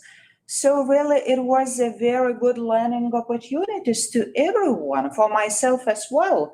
I learned a lot of courses provided by Kellogg, Harvard, at Stanford, and so that it was the very good benefits. But I would agree what Danuta was saying. Of course, everyone we are used to have the physical contacts, and emotionally, of course, we are the social humans, and the communication is very, very important. Of course, there are quite a number of positive things, but there are negative things as well. But we are trying to see not the beauty of pandemic, as our colleagues said, but I think the value of pandemic. Yeah. And I think another important, and thanks a lot for comments, audience, and keep them coming, and questions. And before even next question, maybe we can launch the first poll, so we can ask a question directly to the audience. And as one part of it, Dr. Jonathan, when we talked about stakeholders, he said stakeholders, and his tip to achieve the intended outcome is that stakeholders should be consistently briefed at every stage of the project, especially in this type of remote environment, right? And this is how we maybe can also have this relationship of value relationship, that everyone knows exactly what is happening, as these coffee or water cooler conversations are not really happening. So maybe we sometimes forget. And my second question actually is going now towards more on the question of this digitization, right? And we all know that in this day and age, innovation for any company is needed so much, right? Companies only can progress if they are innovative. And there's a couple of forces, such as mentioned sustainability, and also another one is innovation. But in terms of talking about innovation, some say that the process of innovation does require chaos, right? That the creativity behind innovation is what really drives and pushes innovation. And actually that projectizing and structurizing innovation might be counterproductive. So I wanted to ask your experience, and I know who wants to start. Maybe we'll start with Dr. Mazin at this time. About, do you agree with this, that there might be some counterproductivity around projectizing and structurizing innovation process? Or do you think there's some misconception about what project management really is and what the benefits it can bring to innovation process? Oh, that's a very philosophical and a great question. But Indeed it is. but I think, look, I mean, by nature of humans, we are built in a complex manner. And humans and people relationships are actually somewhat a byproduct of a complex system. So structure is needed. It's a hybrid model, like what you said earlier, right? where you think about structure, you need some sort of a structure to achieve milestones, and you might need a bit of chaos to kind of bring in innovation, because innovation is tied in with freedom of thinking, freedom of brainstorming, freedom of, and those are the new concepts that are coming out of design thinking, right? So now no longer would you want to say project management office. Maybe then the term project management office needs to be disrupted. Maybe we need to call it the disruption office, where there is an element of structure, agility, a bit of stimulated chaos, because you need that innovation. And again, the concepts of that are coming towards our radar now because of the pandemic is immediately try and test. So the minimum viable products, the minimum viable processes, the minimum viable projects, because no longer do we have time to put a proof of concept, do a pilot, do the design, validate, test, and then implement, because again, this might be too long, specifically in the post-pandemic world. So I guess the answer is, and maybe that's a complex answer, what I think there is a structure requirement and a bit of agility with chaos, and that's the marriage between waterfall and agile frameworks. I would think that's why we can never do without waterfall, which is a more structured manner, and we can never do without agile, because you still need those sprints. You need, and COVID-19 would not have been fixed if it was completely structured. There had to be some sort of chaos to actually come to the vaccine. And that's why PMOs now need to actually maybe operate in a manner that allows a bit of innovation, design thinking, minimum viable products, and minimum viable processes, and minimum viable projects that allows you to, or allows those entities to embed their value-driven outcome into the organizations. Organizations have become, across different industries, very cost conscious, or very efficient and effective conscious. So they're always going to talk about how do they get to from A to Z in the shortest manner and the quickest way to achieve the highest amount of outcome, because the next pandemic might not give you few months to prepare for it. So you need to think immediately. So it's a marriage. And again, the balance depends on the industry. I work in healthcare. In healthcare, they've literally, PMOs had to literally jump in and work with the clinical workforce and bring in the digitization in a way that was never thought of, where they stop piloting, stop testing, and immediately implement from idea to implementation. And again, this is what I think the marriage should happen between structure and chaos. Very good. Thanks, Mazen. And as you mentioned about different industries, so maybe I want to ask Danuta, as we are working in a regulated environment full of rules, etc. So how do you think this projectization on, and also Mazen very correctly said about this minimal viable products, etc. How does that work, and what are your thoughts in this regulated industry? Should we projectize innovation more, less? What's your thought? So first of all, I think there is an assumption that whenever the word chaos came, so project managers should be scared, right? So, and maybe some, they really do. I'm actually about the balance, first of all, because I think we need different skills in different moments, in different phases. And I would say whenever we're talking about ideation phase, and that's why we have, I would say, project managers as listeners, but not as facilitators, because this is where we need to ideate, we need to flow. But there is always the point when we need to get things done. There is a very fair expectation from everyone, including management, that no, it needs to be done. Yeah. So at some point of time, we're really then going to a more structured way in terms of how to do it. Because endless ideation, it might also create another chaos, and it can create another actually frustration. And actually, while talking about current project management, it's not longer we're trying to build project scope as large as possible. If somebody would ask whether we need to have a large project, I would say, if possible, to avoid it, let's avoid it.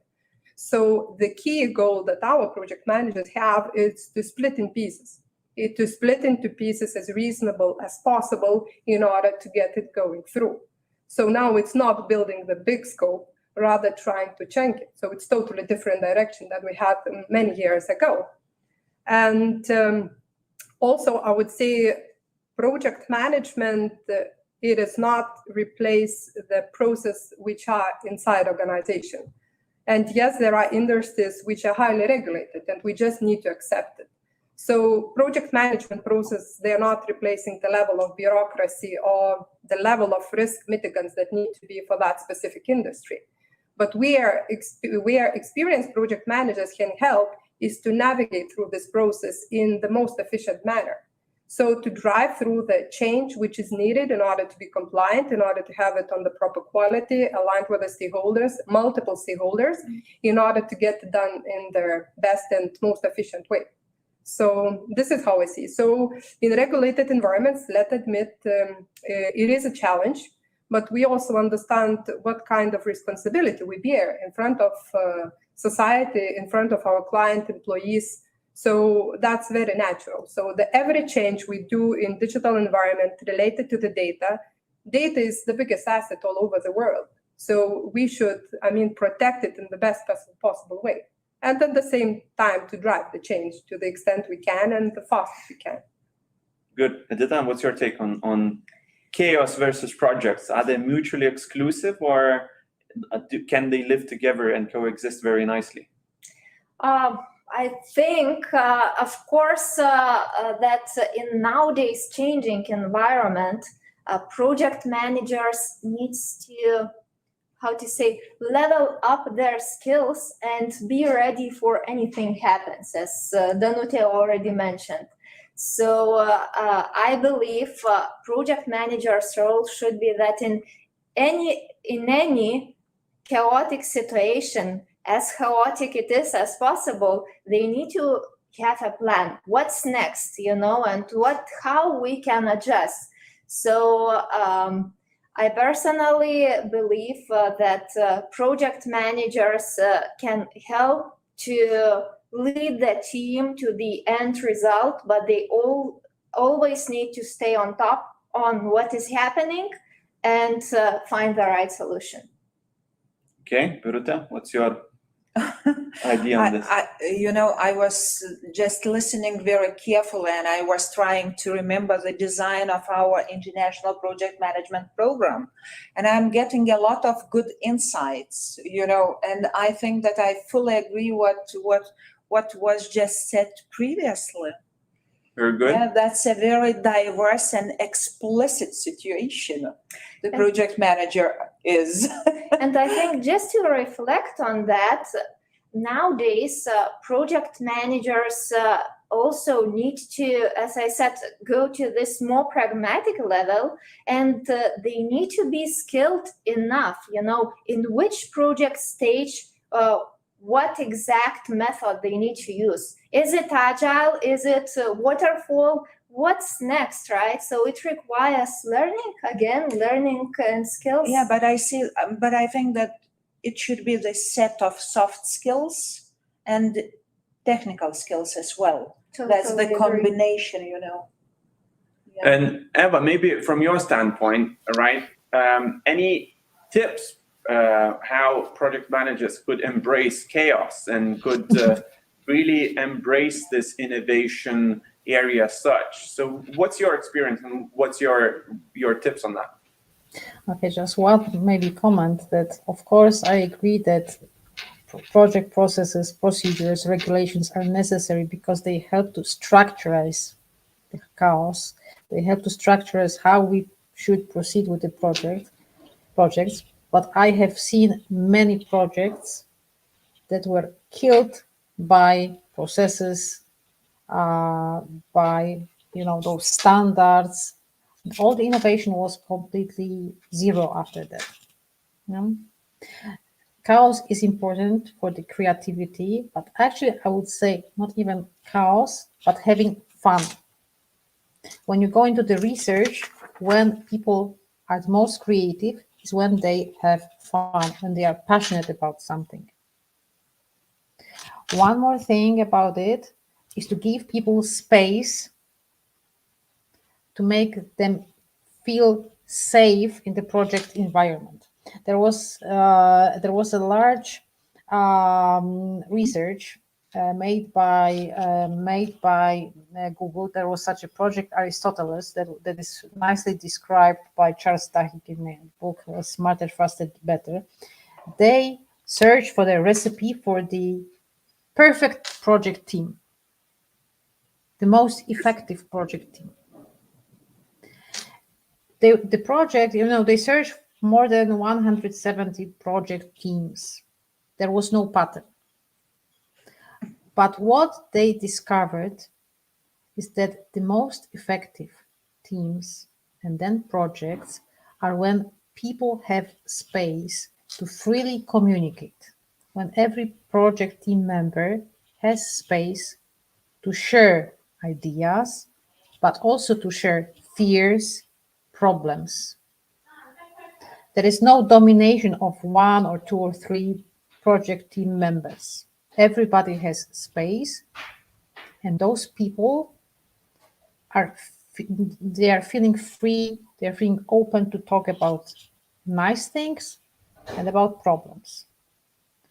And what I think is, even when you structurize projects, regulations, environment, and so on, you must leave a space for people having fun, for feeling good, for empowering them, so they really feel that they can have impact, they can contribute to the value, to the project goals.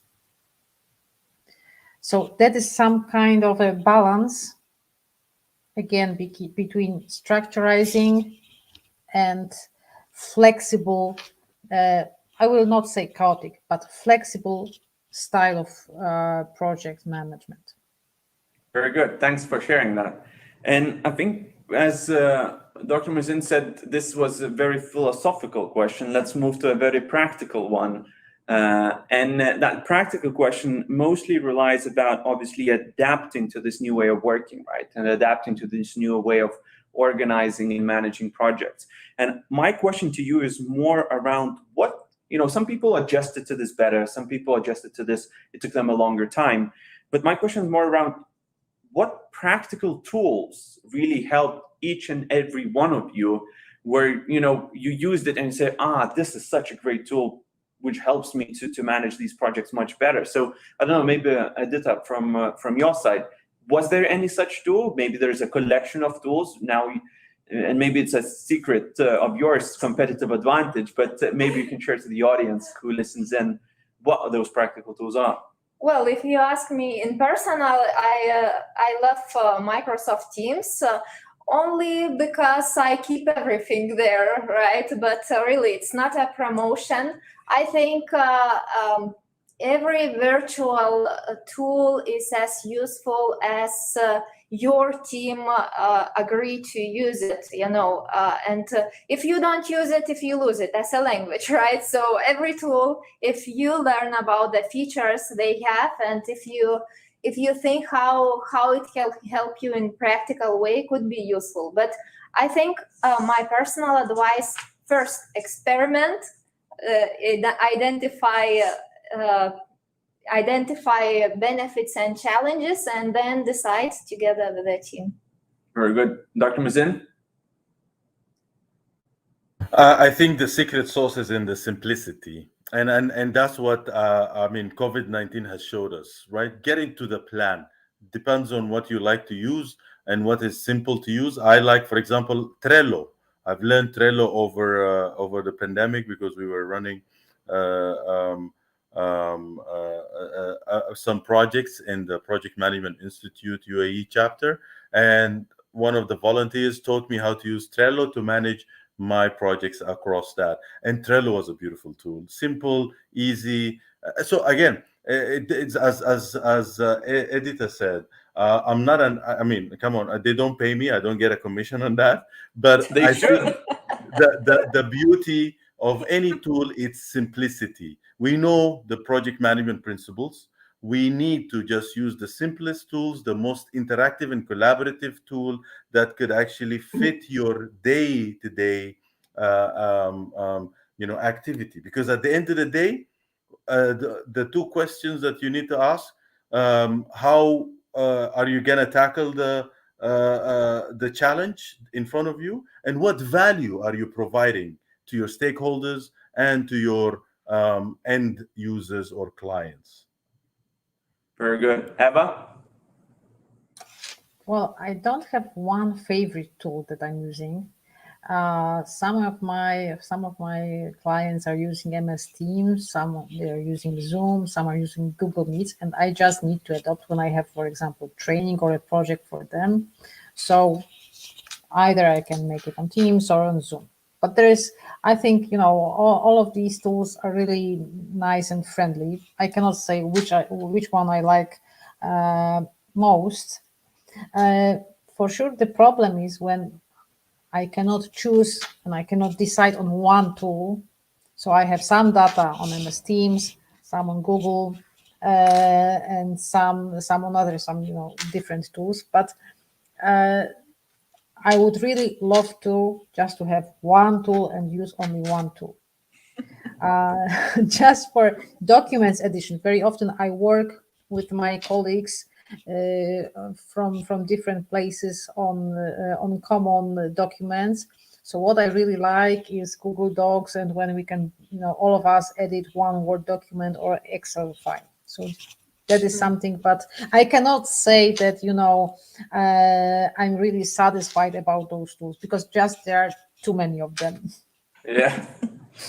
Danuta, what about you? Actually, I would like to put the highlight a bit on a different angle because sometimes we cannot even select the tool because whatever is according to company policy, this is what we need to use, right? Yeah. We should accept it. Again, I would say that it's a matter how we say and what we say. And let's think, a couple of years ago, what kind of, how we felt whenever putting cameras on and how unnatural it was, right? So to put camera on during video, it's like, I don't know how about you, but for women, it's like a disaster. Nevertheless, whenever you sit in the meeting, you look the same, but you don't have the feeling, that you always look into yourself. Now, I think it's new normal. I mean, nobody feels already we're meeting, switching camera, and this is how we communicate. And actually, whenever talking to my employee that I have never seen for a year in person because it's just in another country. And she said, we're having mid-year conversation saying, this is my normal. I mean, she said, I would not know what to say to you if we would see physically. So it's another trend, that. So where I would like to put a highlight is also not also to go too far in this direction as well. Now we try to force people to put cameras on, and then we try to behave, try to look. But I think it's very much okay when you have your headsets and you go out into the forest. You have your headset and you're having your lunch. Just, of course, it should be agreed because you should feel free. You should feel comfortable because this is what you do when you are having lunch together or drinking coffee together. But while we're putting camera on, we think that we need to behave, so just to stand still. So we have also experienced this, how much you can concentrate on the conversation and listening to people when you are also not seeing you. Now we can really feel what does it mean flexible working hours when you can have meeting, having walk in the forest, going, but you are still with the person. You feel that you are connected, even if you don't see it. So I think that's, whenever recalling a couple of years ago, it's totally different, way of communicating and being connected. Yeah, it's a very good point. I didn't really think about that as well, right? So there is a change. The change has done, and it's just a testament how human beings are such good at adapting to new environments, right? But Dr. Burta, your last take on tools. So any nirvana type of tools you found out where you now loving it to use it? I don't think that I will say something very differently, you know. In our case, there are Teams 100%, like a corporate tool. And seems to be that every one of us, we are quite feel okay. And I don't think that we have been just even thinking about those things you have been mentioning. It is just happen naturally. Yeah. Sometimes you see the person somewhere, you know, not in the office. So that's the case. Very so good. Teams. Excellent. So look, we only have 5 minutes left, right? So I would like to close this with last type of question to all of you. And this is a question, maybe let's start with Eva. And the question is just, can you just one tip which we would like to leave the audience with from your experience? What really helped you in your life, in your career as project management? One tip. I know it's a tough one, but whoa. It's really difficult, but I think that what is the most crucial to project management success is the human relations and how you work with people. How you understand what your project team members are capable of, where is their talent, where can you find when they can explore their potential, and where are the fields that they hate, they will do that, but you know, they will just unmotivate them.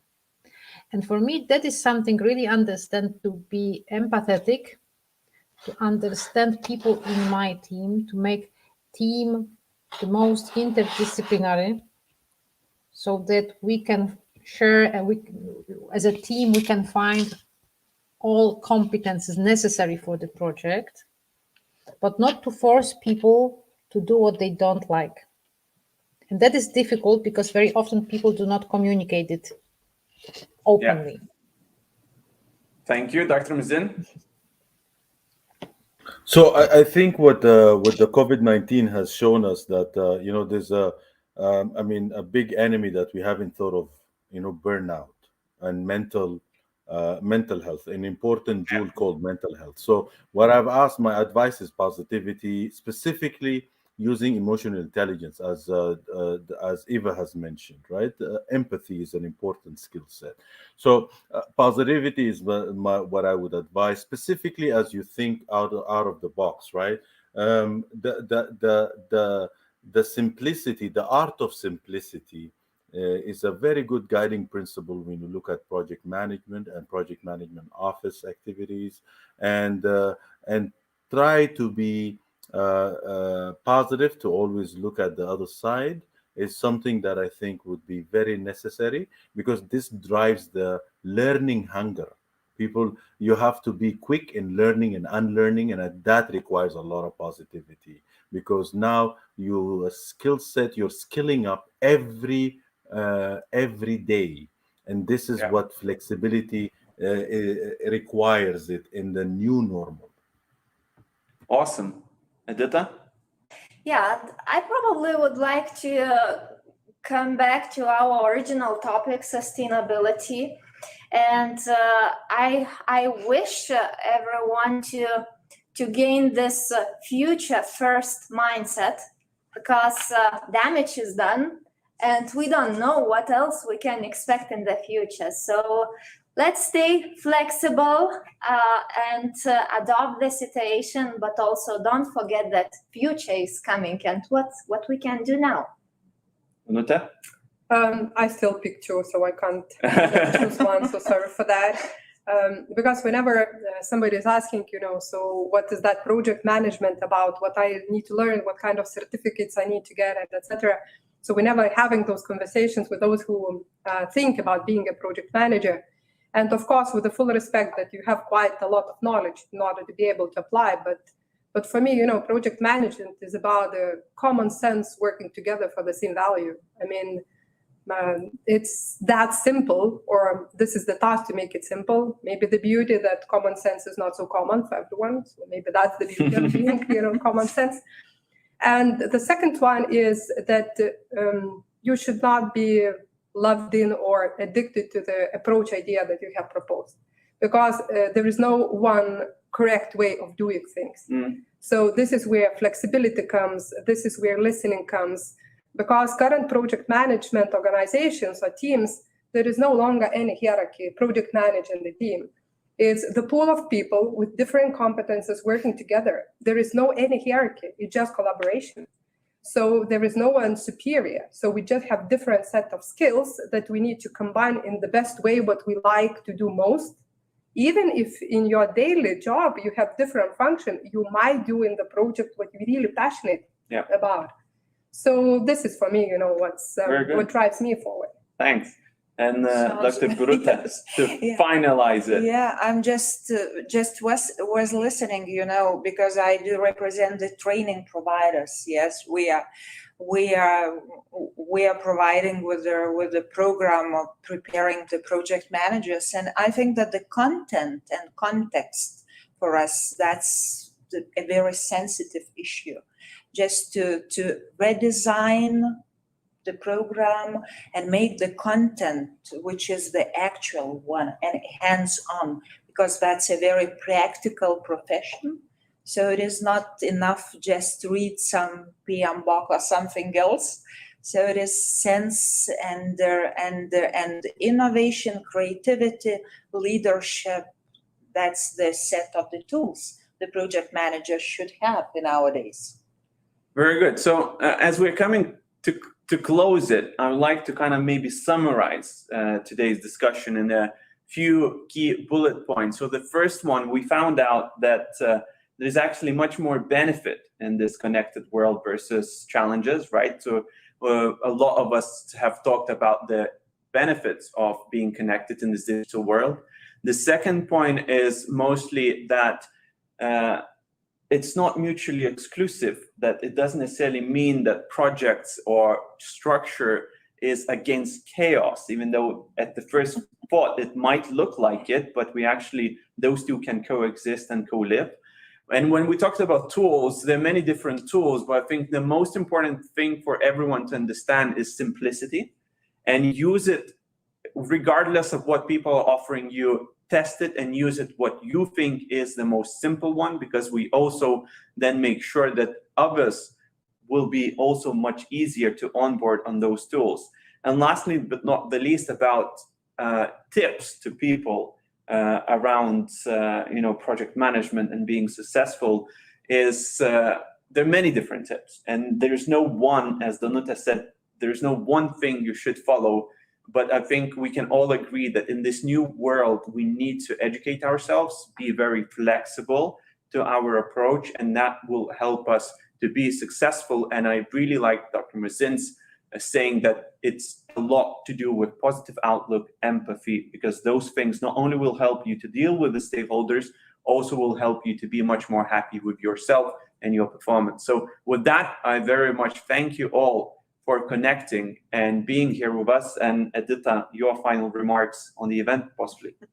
Many thanks to Audrey and all the panelists for, such a fruitful discussion in the context of changing environment and going towards digital.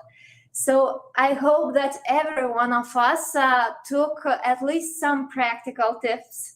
Personally, myself, I'm going to go more often to the forest with my headsets and discuss with team members. And of course, a special thanks goes to our host, SCB, for hosting this meetup, first of all, and for such a strong support on sustainability topic. And many, many thanks to PMO Global Alliance as well, that helped us with amazing virtual experience. Thank you, Americo, for your insights in Pmo as well. And to all the keynote speakers, many thanks for your insights. Moreover, if you wish to learn more, I am more than happy to welcome everyone to the upcoming conference on November at Radisson Blu Hotel Vilnius in person. Or if you want to take full experience, you can use AirMeet platform and stay from November 11th till November 15th with amazing practical presentations from global experts and project management professionals. And last but not least, I am so happy to share that Project Management United has a special present to everyone. And I could just say that our Happy Friday starts now, because we have a special present, as I said, and with secret code, which is Black Friday. You can purchase any tickets for this upcoming conference with a very attractive discount, I could say. So my asking is stay with us for one more minute, and very shortly you will see a video with all the explanation about the Black Friday. And actually, we are so looking forward to see you everyone on November 11th in that conference. And my personal wish to everyone, just stay more projectized, digitized, and most important, strongly connected. Thanks again, thank you, and let's turn the video on.